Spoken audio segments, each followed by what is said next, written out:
عمار بن یاسر رضی اللہ عنہما اور ان کے والدین کی آزمائش۔ عمار بن یاسر رضی اللہ عنہما کے والد یاسر رضی اللہ عنہ یمنی قبیلہ بنو عنس کے ایک فرد تھے جو یمن سے مکہ آئے تھے۔ وہ اور ان کے دو بھائی حارث اور مالک اپنے ایک بھائی کی تلاش میں مکہ آئے تھے۔ مالک اور حارث تو واپس یمن چلے گئے، لیکن یاسر مکہ میں ٹھہر گئے اور انہوں نے ابو حذیفہ بن مغیرہ مخزومی سے عہد و پیمان کر لیا۔ انصاب الاشراف للبلازری جلد نمبر 1 صفحہ نمبر 157۔ ابو حذیفہ نے یاسر کی شادی اپنی ایک کنیز سمیہ بنت خبات سے کر دی، جن کے بطن سے عمار پیدا ہوئے، جنہیں ابو حذیفہ نے آزاد کر دیا، اور ابو حذیفہ کچھ ہی دنوں کے بعد فوت ہو گیا۔ پھر جیسے ہی اسلام کا ظہور ہوا، یاسر، سمیہ، عمار اور اس کا بھائی عبداللہ بن یاسر سب مسلمان ہو گئے۔ ان کے اسلام لانے پر ان کے موالی بنو مخزوم سخت ناراض ہوئے اور ان پر مصائب کے پہاڑ توڑ دیے۔ وہ انہیں سخت دوپہر کے وقت مکہ کی تپتی زمین پر لٹاتے۔ السیرۃ النبویہ لابن ہشام جلد نمبر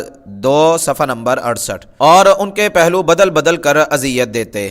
بہجت المحافل للعامری جلد نمبر 1 صفحہ نمبر 92۔ نبی صلی اللہ علیہ وسلم اس حالت میں ان کے قریب سے گزرتے تو فرماتے، صبراً آل یاسر فإن موعدکم الجنہ، اے آل یاسر صبر کرو، بلا شبہ تمہارا مقام جنت ہے۔ المستدرک للحاکم جلد نمبر 3 صفحہ نمبر 383۔ الحلیۃ الاولیاء لابی نعیم جلد نمبر 1 صفحہ نمبر 140۔ صحیح السیرۃ النبویہ لابراہیم العلی صفحہ نمبر 97-98۔ ایک روز ابو جہل سمیہ رضی اللہ عنہا کے پاس آیا اور بولا، تو محمد پر صرف اس لیے ایمان لائی ہے کہ تو اس کے جمال پر فریفتہ ہو گئی ہے۔ یہ سن کر سمیہ رضی اللہ عنہا نے اسے سخت جواب دیا تو اس نے سمیہ رضی اللہ عنہا کی اندام نہانی میں نیزہ مار کر انہیں قتل کر دیا۔ سمیہ رضی اللہ عنہا عورتوں میں پہلی شہید ہیں۔ محنت المسلمین فی العہد المکی للدکتور سلیمان السویکت صفحہ نمبر 99۔ سمیہ رضی اللہ عنہا نے اپنے کردار سے ایسی اعلیٰ اور گراں قدر شجاعت کی داستان رقم کی جو کسی اور عورت کے حصے میں نہیں آئی۔ اس میں رہتی دنیا تک آنے والی ہر عورت کے لیے دعوت ہے کہ وہ ان کے نقش قدم پر چلے اور اس کا دل بے ساختہ ان کی پیروی کی طرف مائل ہو۔ سمیہ بنت خبات کی شہادت کے بعد ہر مسلمان عورت پر لازم ہے کہ وہ جان کا نذرانہ پیش کرنے سے پیچھے نہ ہٹے۔ التربیۃ القیادیہ للدکتور الغضبان جلد نمبر 1 صفحہ نمبر 217۔ عثمان رضی اللہ تعالی عنہ کی بیان کردہ روایت میں ہے، میں نبی صلی اللہ علیہ وسلم کے ساتھ بطحا میں چلا جا رہا تھا اور نبی صلی اللہ علیہ وسلم نے میرا ہاتھ پکڑا ہوا تھا، یہاں تک کہ آپ صلی اللہ علیہ وسلم آل یاسر کے پاس پہنچے۔ ابو عمار رضی اللہ عنہ نے کہا، اے اللہ کے رسول، کیا ہم پر وقت ایسا ہی رہے گا؟ نبی صلی اللہ علیہ وسلم نے فرمایا، اصبر، تم صبر سے کام لو۔ پھر فرمایا، اللہم اغفر لآل یاسر وقد فعلت، اے اللہ آل یاسر کو معاف فرما دے اور یقیناً تو ہی بخشنے والا ہے۔ مسند احمد جلد نمبر 1 صفحہ نمبر 62۔ صحیح السیرۃ النبویہ لابراہیم العلی صفحہ نمبر 98۔ اس حدیث کی سند منقطع ہونے کی بنا پر ضعیف ہے۔ پھر چند ہی دنوں کے بعد یاسر رضی اللہ تعالی عنہ ظلم سہتے سہتے اپنے خالق کے حقیقی سے جا ملے۔ نبی اکرم صلی اللہ علیہ وسلم کے پاس اس وقت آل یاسر کو حوصلہ دینے کے سوا کچھ نہ تھا، نہ وہ غلام تھے کہ انہیں خرید کر آزاد کر دیا جاتا، اور نہ ہی نبی صلی اللہ علیہ وسلم کے پاس اتنی قوت تھی کہ آپ انہیں ظلم و تکالیف سے نجات دلا سکیں۔ آپ صلی اللہ علیہ وسلم اس وقت صرف مغفرت اور جنت کی بھرپور خوشخبری سنا سکتے تھے اور صبر کی تلقین کر سکتے تھے تاکہ یہ مبارک خاندان آنے والی نسلوں کے لیے اسوہ بن جائے اور وہ اس نعرے کے ساتھ تاریخ کا حصہ بن جائے، آل یاسر صبر کرو، بلا شبہ تمہارا مقام جنت ہے۔ التربیۃ القیادیہ للدکتور الغضبان جلد نمبر 1 صفحہ نمبر 217-218۔ عمار رضی اللہ تعالی عنہ اپنے ماں باپ کے بعد ایک عرصہ کفار کی طرف سے مختلف عذاب سہتے رہے۔ ان کا شمار مکہ کے اس کمزور طبقے میں ہوتا ہے جن کا وہاں کوئی قبیلہ نہیں تھا جو ان کی حفاظت کرتا، اور نہ خود ان کے پاس کوئی طاقت اور دفاعی صلاحیت تھی کہ وہ اپنے آپ کو بچاتے۔ قریش انہیں دوپہر کے وقت مکہ کی تپتی ریت پر لٹاتے تاکہ انہیں ان کے دین سے برگشتہ کیا جا سکے، اور بسا اوقات عمار رضی اللہ تعالی عنہ کو بھی یہ احساس نہیں رہتا تھا کہ وہ کیا کہہ رہے ہیں۔ محنت المسلمین فی العہد المکی للدکتور سلیمان السویکت صفحہ نمبر 100۔ ایک دفعہ مشرکین نے ان پر اتنا ظلم کیا کہ انہوں نے نبی صلی اللہ علیہ وسلم کو بھی برا بھلا کہہ دیا اور ان کے جھوٹے خداؤں کا بھی ذکر خیر کر دیا۔ پھر جب وہ نبی صلی اللہ علیہ وسلم کے پاس آئے تو آپ صلی اللہ علیہ وسلم نے پوچھا معاملہ کیا ہے؟ عمار رضی اللہ تعالی عنہ نے کہا بہت برا ہے، واللہ مجھے مشرکین نے اس وقت تک نہیں چھوڑا جب تک کہ میں نے آپ کی شان میں گستاخی نہیں کی اور ان کے جھوٹے خداؤں کی تعریف نہیں کی۔ نبی اکرم صلی اللہ علیہ وسلم نے فرمایا تیرے دل کی حالت کیسی تھی؟ عمار رضی اللہ تعالی عنہ نے عرض کیا وہ تو ایمان پر مطمئن تھا۔ نبی صلی اللہ علیہ وسلم نے فرمایا اگر وہ پھر ایسا کرے تو تو بھی ایسا جواب دے دے۔ المستدرک للحاکم جلد نمبر 2 صفحہ نمبر 357، نصب الرایہ للزیلعی جلد نمبر 4 صفحہ نمبر 158، فقہ السیرہ للغزالی صفحہ نمبر 103۔ اللہ تعالیٰ کی طرف سے عمار رضی اللہ تعالی عنہ کے ایمان کی سچائی پر گواہی نازل ہوئی۔ من کفر باللہ من بعد ایمانہ إلا من أكره وقلبه مطمئن بالإيمان ولكن من شرح بالكفر صدرا فعليهم غضب من الله ولهم عذاب عظيم۔ جو شخص اپنے ایمان کے بعد اللہ سے کفر کرے سوائے اس کے جس پر جبر کیا گیا اور اس کا دل ایمان پر مطمئن تھا، لیکن جس نے کفر کے لیے اپنا سینہ کھول دیا یعنی راضی خوشی کفر کیا، تو ایسے لوگوں پر اللہ کا غضب ہے اور ان کے لیے بہت بڑا عذاب ہے۔ سورہ نحل آیت نمبر 106۔ عمار رضی اللہ تعالی عنہ نبی صلی اللہ علیہ وسلم کے ساتھ تمام غزوات میں شریک ہوئے۔ فقہ السیرہ للغزالی صفحہ نمبر 103۔ بلال اور عمار رضی اللہ عنہما کے واقعات میں عزیمت اور رخصت دونوں کا ثبوت ملتا ہے۔ داعیوں کو چاہیے کہ وہ ان واقعات کا بالاستیعاب مطالعہ کریں اور ہر چیز کو اس کے صحیح مقام پر رکھیں اور افراط و تفرید کے بغیر ان کا باریک فرق قائم رکھیں۔ سعد بن ابی وقاص رضی اللہ تعالی عنہ کی آزمائش۔ سعد رضی اللہ تعالی عنہ اپنی والدہ کی طرف سے آزمائش میں مبتلا ہوئے جو کھانے اور پینے سے اس لیے رک گئی تھی کہ سعد اپنے دین سے برگشتہ ہو جائے۔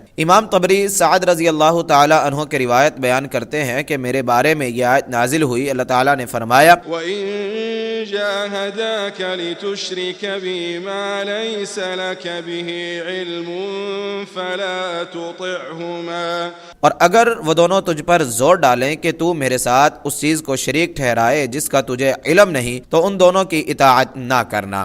سورہ عنکبوت آیت نمبر 8۔ سعد رضی اللہ تعالیٰ عنہ فرماتے ہیں میں اپنی والدہ کا فرمانبردار بیٹا تھا، جب میں دائرہ اسلام میں داخل ہو گیا تو اس نے کہا اے سعد یہ کیسا دین ہے جسے تو نے اختیار کر لیا ہے؟ تجھے یہ دین ضرور چھوڑنا پڑے گا ورنہ میں کچھ کھاؤں گی نہ پیوں گی اور اسی حالت میں مر جاؤں گی اور لوگ تجھے میرا نام لے کر عار دلائیں گے، کہا جائے گا یہ اپنی ماں کا قاتل ہے۔ میں نے کہا میری اماں جان آپ ایسا قدم نہ اٹھائیں، میں کسی صورت اپنا دین نہیں چھوڑ سکتا۔ سعد رضی اللہ تعالیٰ عنہ کہتے ہیں میری ماں نے ایک دن اور ایک رات کچھ نہ کھایا اور وہ پریشان نظر آئی، پھر دوسرے دن اور رات بھی نہ کھایا تو زیادہ نڈھال ہو گئی، اور جب تیسرے دن اور رات بھی نہ کھایا تو وہ بہت زیادہ نڈھال ہو گئی۔ پھر اس وقت میں نے کہا اے اماں جان آپ جانتی ہیں واللہ اگر آپ کی 100 جانیں بھی ہوتی اور ایک ایک کر کے سب ختم ہو جاتی تو بھی میں اپنے اس پیارے دین کو نہ چھوڑتا، اب آپ کی مرضی ہے آپ کھانا کھائیں یا نہ کھائیں۔ یہ سن کر اس نے کھانا شروع کر دیا۔ صحیح مسلم حدیث نمبر 1748، تفسیر ابن کثیر جلد نمبر 3 صفحہ نمبر 446۔ سیدنا سعد رضی اللہ تعالیٰ عنہ فرماتے ہیں ام سعد نے قسم اٹھائی تھی کہ وہ سعد سے کبھی کلام نہ کرے گی اور نہ کچھ کھائے پیے گی جب تک کہ وہ اپنے دین کا انکار نہ کر دے۔ اس نے سعد رضی اللہ تعالیٰ عنہ سے کہا تھا تو سمجھتا ہے کہ اللہ نے تجھے اپنے والدین کے بارے میں نیک سلوک کرنے کا حکم دیا ہے اور میں تیری ماں ہوں اور میں تجھے یہ دین چھوڑنے کا حکم دیتی ہوں۔ سعد رضی اللہ تعالیٰ عنہ کہتے ہیں کہ 3 دن کے بعد وہ نڈھال ہو کر بے ہوش ہو گئی۔ اس کے ایک اور بیٹے عمارہ نے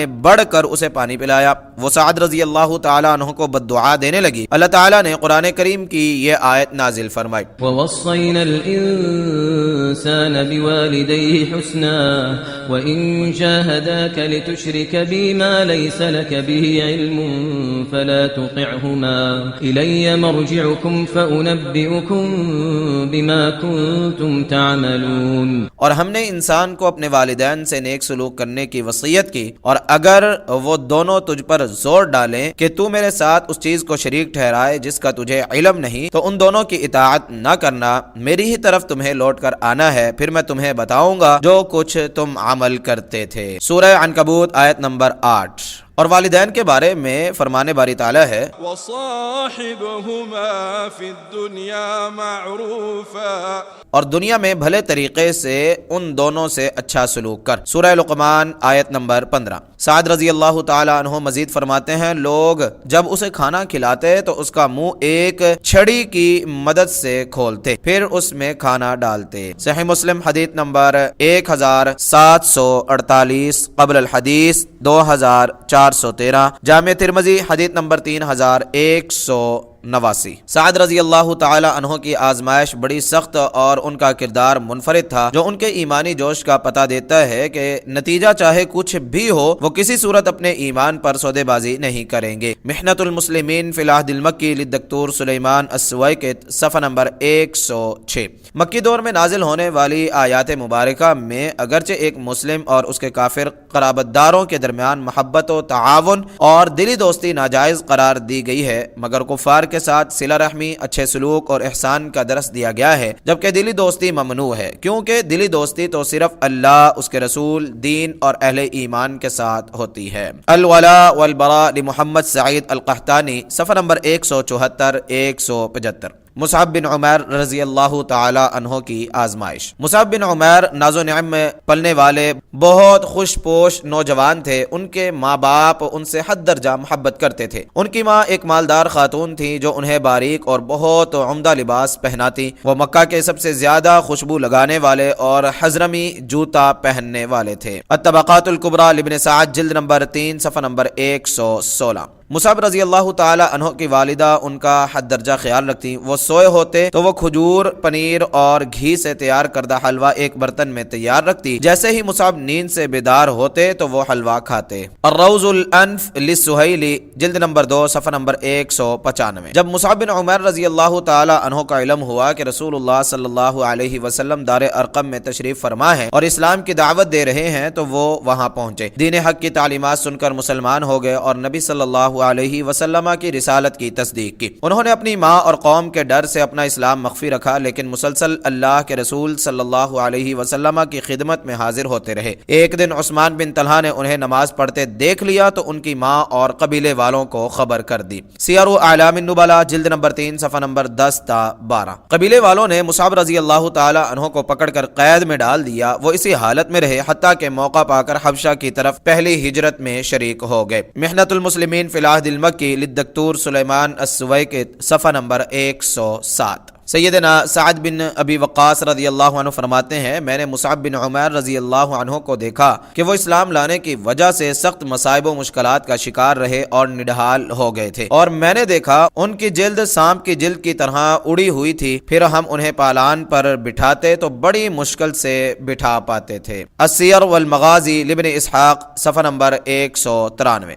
نبی صلی اللہ علیہ وسلم جب بھی مصعب رضی اللہ تعالی عنہ کا تذکرہ فرماتے تو کہتے ما رأیت بمکہ احدا احسن لمتا ولا ارق حلتا ولا انعم نعمتا من مصعب بن عمیر۔ میں نے مکہ میں عمدہ زلفوں، نرم و گداز لباس اور عمدہ ترین نعمتوں میں بسنے والا مصعب بن عمیر سے بڑھ کر کوئی نہیں دیکھا۔ المستدرک للحاکم جلد نمبر 3 صفحہ نمبر 221۔ امام ذہبی رحمہ اللہ نے اس کی سند کے متعلق سکوت اختیار کیا ہے۔ مصعب بن عمیر رضی اللہ تعالی عنہ آزمائشیں اور مصائب جھیلنے، جسمانی کمزوری اور اپنوں کے ظلم کے باوجود صحابہ کرام رضی اللہ عنہم کے دوش بدوش بھلائی، فضیلت اور جہاد جیسی عظمتوں کو حاصل کرتے رہے، حتیٰ کہ اللہ تعالیٰ نے انہیں غزوہ احد میں شہادت سے سرفراز فرما دیا۔ محنت المسلمین فی العہد المکی للدکتور سلیمان السویکت، صفحہ نمبر 108۔ مصعب بن عمیر رضی اللہ تعالی عنہ نعمتوں میں پلنے والے خوشحال نوجوانوں کے لیے اسلامی تربیت کا انمول اسوہ بنے۔ اسلام لانے کے بعد انہوں نے کمزوری اور سستی نہ دکھائی اور نہ انہیں نفسانی خواہشات دبا سکیں کہ وہ دھوکہ دینے والی دنیا کے دوزخ میں جا گرتے۔ مصعب بن عمیر لمحمد حسن بریغش، صفحہ نمبر 105۔ مصعب بن عمیر رضی اللہ تعالی عنہ نے جب دین اسلام اختیار کر لیا تو اپنے ماضی کی ہر آسائش، لذت اور خوشگواری کو خیر باد کہہ دیا اور اسلام پر بیعت کر لی۔ راہ حق میں انہیں آزمائش کے راستے سے گزرنا پڑا تاکہ ان کا ایمان مضبوط اور یقین محکم ہو جائے۔ مصعب بن عمیر رضی اللہ تعالیٰ عنہ اپنی زندگی سے انتہائی مطمئن اور خوش تھے، حالانکہ ان کے ارد گرد مظالم اور خطرات منڈلا رہے تھے۔ ان پر فقر، تنگی اور ظلم و جور کا باب کھل چکا تھا اور وہ ہر قسم کی راحت اور فارغ البالی سے محروم ہو چکے تھے۔ مصعب بن عمیر محمد حسن بریغش، صفحہ نمبر 105 تا 107۔ مصعب بن عمیر رضی اللہ تعالیٰ عنہ نے فقر، مقام و مرتبہ سے محرومی، اہل خانہ، قریبی رشتہ داروں اور خاندان کی طرف سے مخالفت، بھوک، ظلم اور وطن سے دوری جیسی آزمائشوں کا مقابلہ کیا اور دین و ایمان کی بدولت کامیابی سے ہمکنار ہوئے۔ وہ دل کی گہرائیوں تک مطمئن اور پہاڑوں کی طرح مضبوط تھے۔ مصعب بن عمیر محمد حسن بریغش، صفحہ نمبر 126۔